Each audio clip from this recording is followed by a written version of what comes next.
Le mythe le plus important ou celui dont on entend le plus parler, ça concerne les effets secondaires. Rassurez-vous, vous n'allez pas avoir tous ces symptômes, vous allez peut-être en avoir un ou deux. Est-ce que c'est possible que vous allez reprendre le poids? Oui, si vous ne changez pas vos habitudes de vie et vous retombez dans votre routine à moins bien manger et à rester sédentaire, c'est fort possible. Si c'est bien structuré, avec des bonnes recommandations pour augmenter les apports de protéines, de s'assurer qu'il y a une bonne routine d'activité physique, musculaire et qu'il y a des suivis point de vue de la composition corporelle, on voit que nos patients sont capables de maintenir cette masse musculaire-là à travers leur perte de poids et pour la maintenance aussi.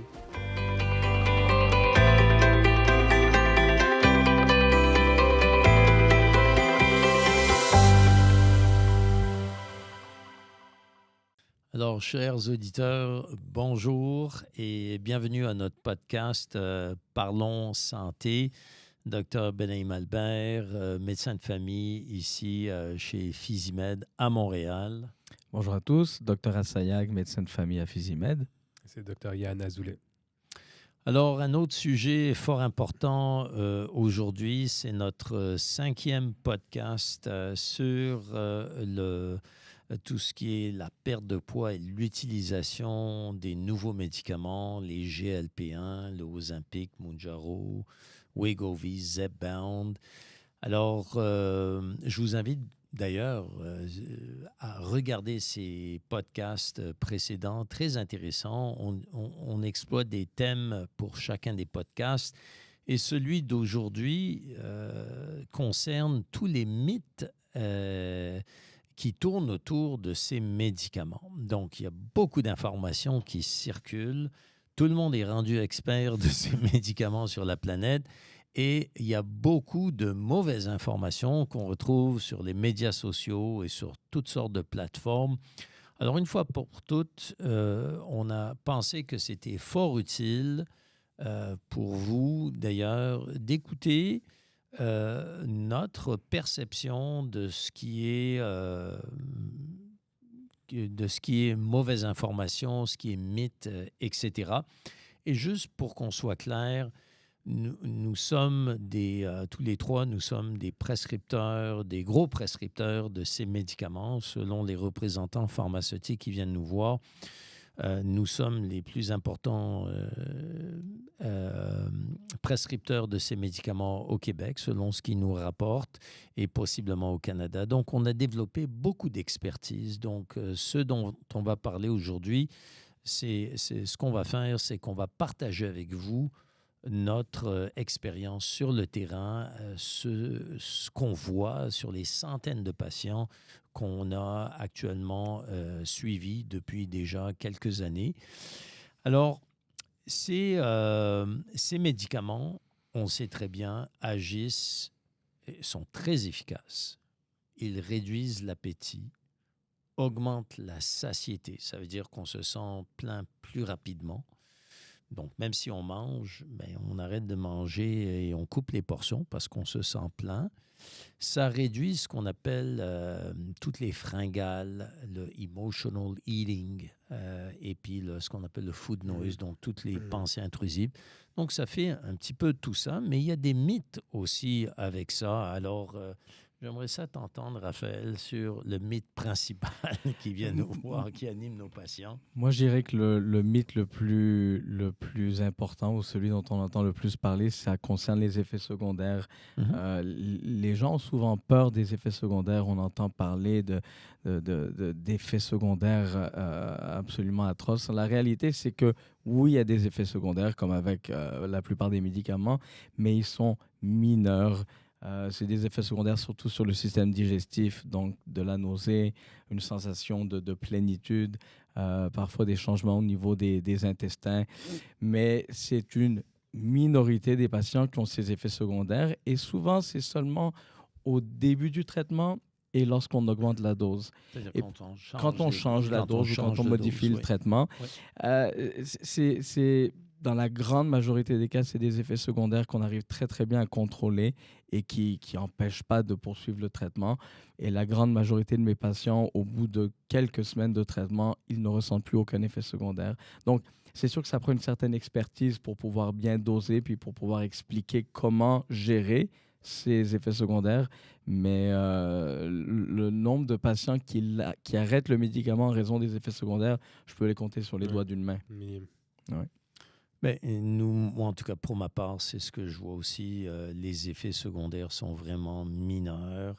Donc, la littérature rapporte qu'il y a à peu près 15% de patients qui peuvent avoir des effets secondaires, comme tu l'as dit, surtout gastro-intestinaux, donc un peu de nausée, un peu de boulement d'estomac, un peu de gaz, un peu de crampes, un peu de diarrhée, un peu de constipation. Rassurez-vous, vous n'allez pas avoir tous ces symptômes, vous allez peut-être en avoir un ou deux, mais comme l'a dit mon collègue, ils sont très mineurs et on est très habitué à les gérer. C'est vraiment pas un deal breaker pour nos patients. Donc, rassurez-vous, si vous hésitez à cause des effets secondaires, ça n'est pas vraiment une raison valide aujourd'hui d'embarquer sur l'utilisation de ces médicaments. Un autre mythe important, c'est que lorsque les patients arrêtent ces médicaments, certains disent qu'ils reprennent automatiquement tout le poids perdu. Donc, pourquoi prendre ces médicaments? Parce que de toute façon, on va perdre, mais on va tout regagner. Bien, la réponse, c'est que ce n'est pas comme ça vraiment que ça se passe. Si vous ne changez pas vos habitudes de vie lorsque vous prenez ces médicaments, bien, c'est certain, lorsque vous les arrêtez, vous allez reprendre le poids que vous avez perdu. Mais c'est la même chose pour la chirurgie bariatrique. Mm-hmm. On a bien des patients qui viennent nous voir dans notre programme qui ont eu une chirurgie bariatrique assez invasive, là, avec un gastric sleeve, donc même un bypass. Et les patients ont perdu beaucoup de poids, mais ils ont tout repris parce qu'ils n'avaient pas changé des habitudes de vie. Donc, est-ce que c'est possible que vous allez reprendre le poids? Oui, si vous ne changez pas vos habitudes de vie et vous retombez dans votre routine à moins bien manger et à rester sédentaire, c'est fort possible. Mais dans notre programme, on aide nos patients justement à changer les habitudes de vie. Donc, moi, pour ma part et comme mes collègues, on ne prescrit jamais ces médicaments sans le programme où on vous aide à changer vos habitudes de vie. Si vous faites ça et vous maintenez ça, vous n'aurez pas de misère à garder le poids perdu sans médicaments. Mm-hmm. Donc ça, c'est... C'est un outil, en fait. Le médicament est un outil très puissant, mais ça reste un outil seulement. Et si vous avez vu les autres épisodes du podcast, vous avez très bien compris que les habitudes de vie sont très importantes aussi. Oui, absolument. Et on entend aussi souvent dire que ces médicaments fait perdre une partie de la masse musculaire ou qu'il y a une perte de masse musculaire importante. Et en réalité, ça, non. Qu'est-ce qu'on voit, c'est que si c'est bien structuré avec des bonnes recommandations pour augmenter les apports de protéines, de s'assurer qu'il y a une bonne routine d'activité physique, musculaire et qu'il y a des suivis, point de vue de la composition corporelle, on voit que nos patients sont capables de maintenir cette masse musculaire-là à travers leur perte de poids et pour la maintenance aussi. C'est souvent, qu'est-ce que j'explique souvent aux patients, c'est que c'est normal de perdre un peu de masse musculaire. Ça fait partie un peu de la dynamique d'une perte de poids et d'un déficit calorique, mais on veut essayer de le limiter le plus possible. Et pour certains patients, la perte de poids est moins importante que l'augmentation de la masse musculaire elle-même. Mais c'est une des choses qu'on va continuellement suivre pour pouvoir s'assurer qu'on ait des résultats qui sont des vrais résultats par rapport à la santé et par rapport à être dans la position où on peut maintenir les résultats. Donc, il faut aussi mentionner aux lecteurs, aux auditeurs ici, que dans bien des programmes de perte de poids traditionnels, tout ce qu'on fait, c'est qu'on pèse le patient, mais on ne sait pas ce qu'on paie. Alors, dans notre programme, on ne fait pas ça. On étudie la composition corporelle, on utilise une machine sophistiquée qui nous permet de faire ça et on commence le programme avec une analyse de la composition corporelle et on suit ça tout au long de votre parcours de perte de poids et même durant le parcours de maintenance. En ce faisant, ça nous permet de comprendre la dynamique qui se passe dans votre perte de poids du point de vue musculaire et d'ajuster le programme. Très, très important, cette partie-là. Donc, si on ne sait pas ce qu'on perd, eh bien, oui, on peut perdre du muscle. Mais quand c'est bien suivi, bien quantifié, bien géré, c'est pas ça ce qu'on voit. Dans notre programme, environ 5% du poids perdu au total, c'est du muscle. Plus de 95%, c'est de la graisse. Donc, ça, encore une fois, c'est un mythe, mais il faut comprendre pourquoi ce mythe circule actuellement. Le prochain mythe, et ça on l'entend beaucoup aussi, c'est une fois qu'on commence ces médicaments, on doit les prendre à vie. Ah oui. Hein? On l'entend beaucoup. Ouais. Et la réalité, c'est que c'est pas vrai, c'est un mythe. Évidemment, ça, on fait le lien avec ce dont on vient de parler.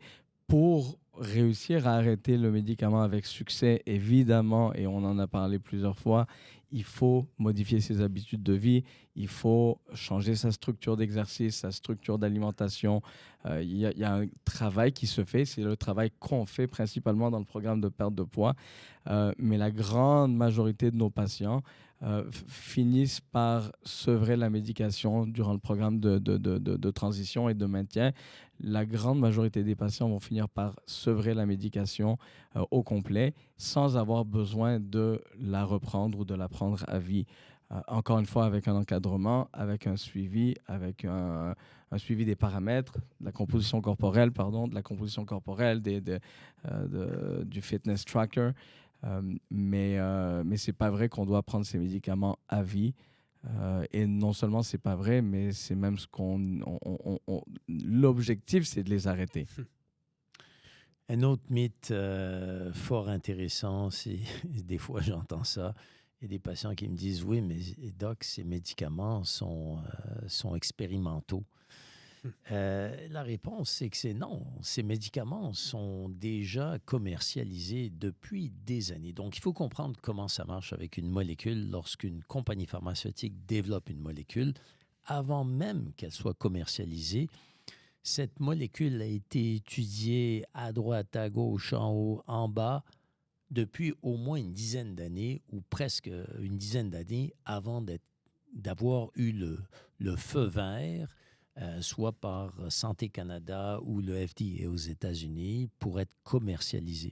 Et à l'intérieur de ça, ils ont fait des tonnes d'études cliniques pour prouver non seulement leur efficacité, mais aussi pour prouver que ces médicaments sont sécuritaires. Donc, ces médicaments ont déjà été utilisés pendant des années pour le traitement du diabète, par exemple. Donc, ce n'est pas des médicaments expérimentaux. Ça fait près d'une vingtaine d'années environ que ces médicaments existent. Bon, c'est sûr, on n'a pas un recul de 100 ans sur ces médicaments, tout à fait d'accord, mais ça fait au moins une vingtaine d'années que ces médicaments ont été utilisés de façon relativement sécuritaire. Oui, tous médicaments peuvent avoir des effets secondaires, on vient d'en parler, mais ils sont assez mineurs et ce ne sont pas des médicaments expérimentaux.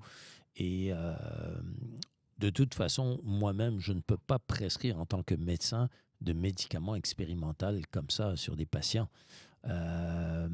Donc, rassurez-vous, c'est quelque chose qui a été étudié en fond et à droite et à gauche et qui ont été éprouvés. J'ai toujours trouvé ça drôle quand ça a été approuvé au Canada pour la perte de poids, ces molécules-là, que là, tout à coup, il y avait une poussée négative des réseaux sociaux, des journaux, de tout le reste. Et pour moi, c'était une chose que je n'avais jamais compris quand je parlais aux patients non plus, pour dire, ben écoutez, je fais pas confiance non plus à tout ce que les compagnies pharmaceutiques me disent, mais en même temps, c'est un médicament qui existait pour le diabète, qui était sur le marché pendant plus que 10 ans. Il y a des patients qui le prenaient tous les jours. Puis tous ces effets secondaires-là qu'on lit dans les journaux pour la perte de poids, ce n'est pas quelque chose qui a été reporté auparavant. Alors, je dis pas encore une fois, c'est sûr qu'il y a des effets secondaires, ça, c'est possible, mais c'est pas du tout dans le spectre que ces patients, au moins qu'on lisait aux journaux ou on voyait à la télévision. C'est comme si, parce que c'est pris pour la perte de poids, Alors, on n'est pas prêt à accepter qu'il peut y avoir des effets secondaires et tout d'un coup, ça devient suspect.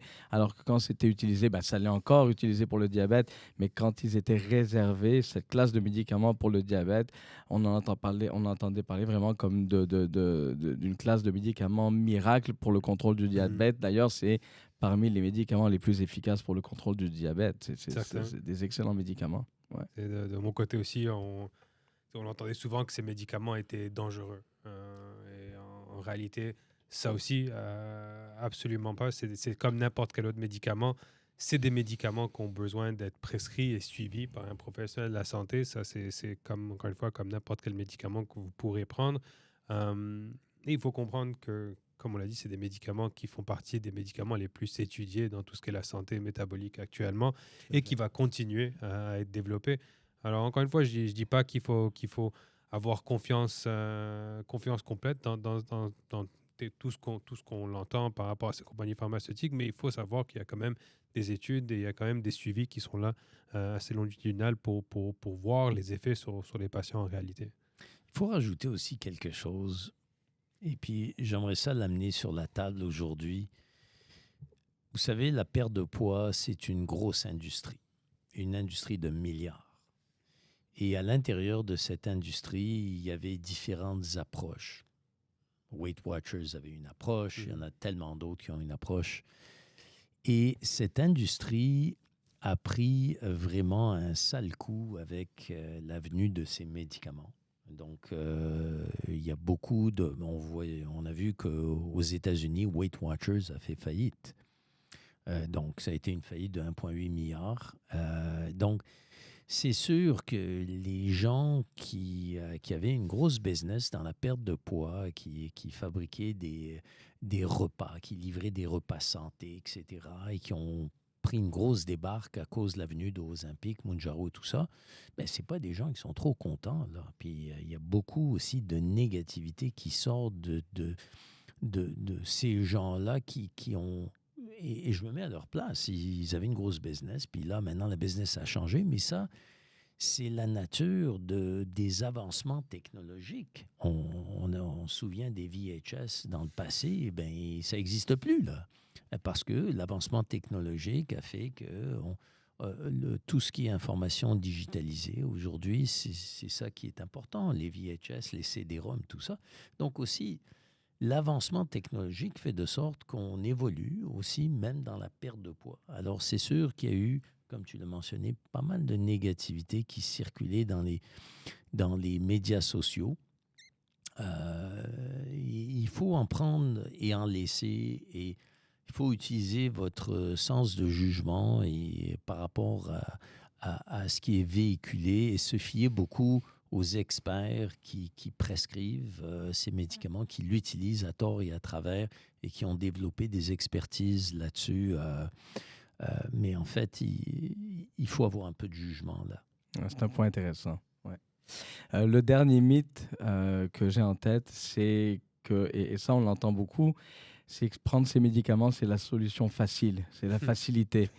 Et en fait, pour ceux qui, si vous nous avez suivis dans tous les derniers épisodes, évidemment, vous comprenez que c'est loin d'être la solution facile. C'est sûr que c'est un outil qui aide énormément et ça fait toute une différence. Il y a une raison pour laquelle ils sont tellement prescrits, il y a une raison pour laquelle l'industrie est tellement forte en ce moment. C'est que c'est très, très utile, mais c'est loin d'être facile. Ça coupe l'appétit. Ça aide à contrôler mieux l'appétit, mais tout le travail qui se fait en parallèle à ça, le travail au niveau de l'alimentation, de l'exercice physique, c'est un travail qui est loin d'être facile. C'est la partie la plus importante. Mais c'est vrai qu'avec le médicament, on arrive à aller beaucoup, beaucoup plus loin dans cette approche-là parce qu'on n'est pas constamment affamé, on n'est pas constamment en train de penser aux fringales et penser à manger. Donc, ça fait toute une différence pour ça, mais c'est pas facile. Ouais, c'est pas facile et c'est facile. Moi, ce que je vois avec mes patients, c'est que nos patients, en fait, ne souffrent pas durant le programme. Ouais. Donc, à chaque fois que je leur dis, écoute, tu as perdu 60 livres, 65 livres, 90 livres, 100 livres, comment tu as trouvé ça? Les patients ils disent, écoute, c'est facile. C'est facile parce qu'ils n'ont pas à combattre la faim. Donc, la médication, comme tu le dis si bien, c'est un très bon outil qui nous aide parce que finalement, en bout de ligne, il faut changer vos habitudes de vie. Oui. Comme ça ou comme ça, si jamais vous voulez embarquer dans un programme de perte de poids, il n'y a pas de solution facile. Il faut changer ses habitudes de vie. Donc, il faut vous mettre ça dans la tête. Si vous voulez non seulement atteindre le poids perdu, ou c'est-à-dire vos objectifs de poids, mais aussi de les maintenir. Donc, très important, il y a beaucoup de mythes, il y a beaucoup d'informations qui circulent. Ne vous fiez pas trop à ce que vous lisez. Prenez ça avec un grain de sel. J'espère qu'on a pu démystifier certaines choses aujourd'hui pour vous. Il ne faut pas avoir peur de ces médicaments. Au contraire, il faut les utiliser, mais les utiliser intelligemment. Certain. Pour moi, j'ai jamais trop aimé de voir cette ligne dans les publicités, mais je trouve que le plus important pour quelque chose comme ça, pour la perte de poids, pour l'utilisation de médicaments, pour tout le reste, c'est vraiment d'en parler avec votre médecin, d'avoir une bonne conversation avec eux. Venez avec vos questions, avec vos recherches avant, mais d'avoir vraiment toute cette information, d'avoir des réponses de personnes qui ont l'habitude et qui ont l'expérience avec ces produits-là. Parlez-en à votre médecin. Ouais. Donc, merci, entre parenthèses, merci pour tous les bons commentaires que nous continuons de recevoir. C'est très apprécié, toujours très encourageant et je vous suggère de continuer de nous faire toutes ces suggestions. Et si vous trouvez que ces podcasts sont utiles pour vous, peut-être pour quelqu'un autour de vous, n'hésitez pas à partager nos podcasts avec soit vos membres de votre famille ou vos amis dans votre entourage. Si ça peut les aider, ben, ça nous fera vraiment plaisir. Alors sur ce, on se revoit la semaine prochaine. Merci. Merci.